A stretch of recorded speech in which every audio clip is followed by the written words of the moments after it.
This is the checking video of Abdullah dough kneader AE221 5 kg capacity being checked for Daraz order on 21st March 2024. This is the shipping label.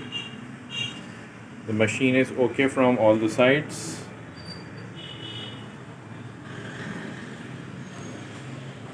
This is the back side.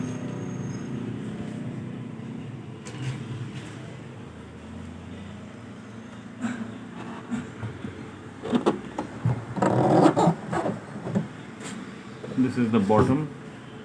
As you can see, there are no damages. And now we will start the machine.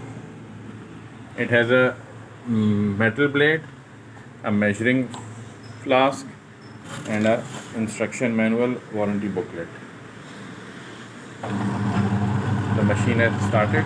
It will automatically stop when the timer comes to the off position.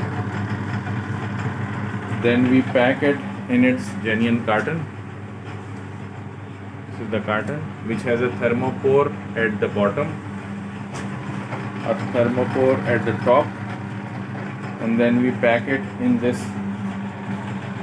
brown sheet, finally in this bubble wrap, and paste fragile stickers on the package for safe delivery till the customer's address.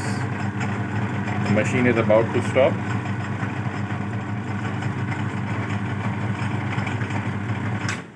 There you can see the machine has stopped and it is perfectly okay, and now we will pack it for Daraz.